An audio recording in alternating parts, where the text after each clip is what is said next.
been experimenting with pressing flowers by using the microwave. I never dreamed that it would be so easy. You can see here there's tiny little wattles that I've pressed. Look at the width of that. And the leaves are very, very fragile. It's a really fine balance between cooking them, in inverted commas, too much so that they end up super brittle. Tiny little leaves like that do have the propensity to go a little bit brittle. I've also done these leaves from a protea. This didn't work so well, I think because they were old, and the fresher you do these kinds of things, the better. You can see these fresh hellebores that I just got from our garden have just come up beautifully. You can see there the back and then the front.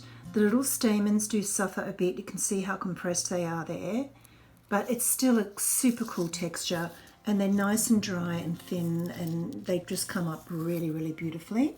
And I've just put in some more in the microwave.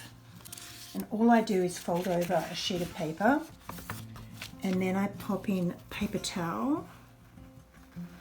Okay, so here's an example. Hang on a sec. I just don't want this one to rip. Alright. Here's an example of my experimentation with time. So for these ones I did 30-second bursts, and with these I did 1-minute bursts. And you can see that they've gone a little bit too browned. So next time I would just do 30 seconds so that I can retain that beautiful greenness. That one isn't so bad, but that's a bud with leaves. So let me try and lift that. Okay. Oh, just looks like an illustration. It's just so beautiful, the texture of it. And here you can see the little stamens. Beautiful. I mean, even that browning is not so bad, because some of these hellebores do have a little bit of pink in them. I'm going to be doing so many of them. I mean, how exquisite are they? So that's just how I do it. I just put a heavy based casserole dish or something on top. So you fold it over and you just pop it on, and again just do those 30-second bursts, and it cuts out weeks and weeks of pressing. I just thought I'd open up my Gustav Klimt book, which I've completely ruined. Look at the buckling. Silly me, didn't put down card first, but anyway, this is the sacrifices we make to try things out. I put a variety of leaves here, and you can see they've pressed pretty well. They're very thin. That's lost all the moisture. And then these eucalypts have not fared as well, although they're an interesting texture. I think because, again, they were old, the fresher the plant, the better. There's a little bit from one of our pines there, which is pressed really beautifully. I'm going to go through the book and look for other ones that I've been pressing in here, and I'm going to hasten the time it's taking, because cutting down from weeks to minutes is just heaven. I've had some more success here with these little frondy bits. Come out quite well, very thin, and retained nice colour.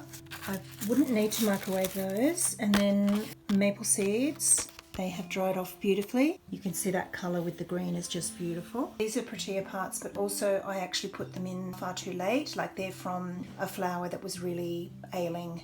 So these, yeah, they haven't even budged. They've only probably been there a week, so I'm going to microwave those. These are filaments from a candlestick banksia, and they have dried really, really nicely in a short period of time, about a week. And then underneath, these are from the same plant, from the candlestick banksia, much fleshier and far more leaf on them. So I'm going to pop them in the microwave and see what happens. Well, I think these banksia filaments are spectacular. They've got the most luminescent heads on them. Look how beautiful. And they're just like fur. They've dried gorgeously. I don't think I need to put them in the microwave again. And then here, the candlestick banksia. I've microwaved them for a minute. They were already quite dry, but not completely. Flattened out beautifully. The thing is, they've lost colour, like they're a lot paler.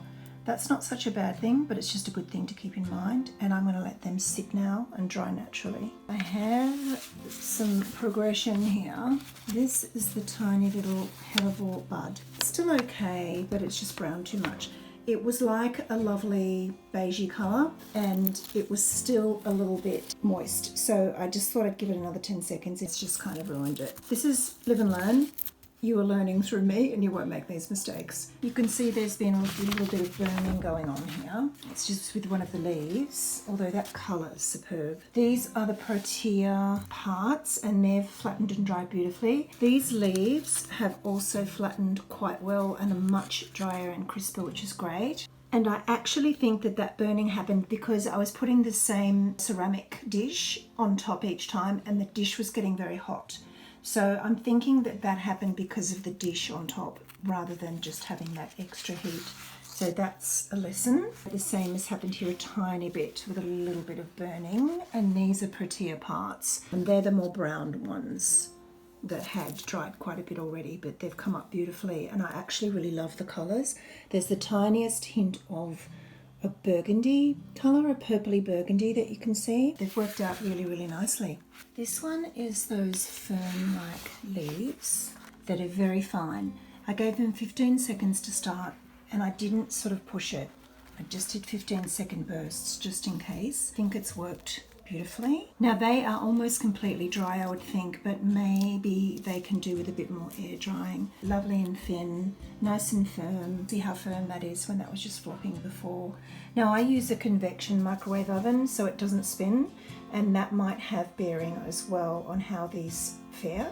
And I think it's just a matter of trying, and if you want to sample something, just do one leaf at a time and just see how that goes on its own, and then try it more if it works well. And I'm going to retire this beautiful book. The front end is actually still in brilliant condition. I'm going to retire it from flower pressing. Sorry, Gustav.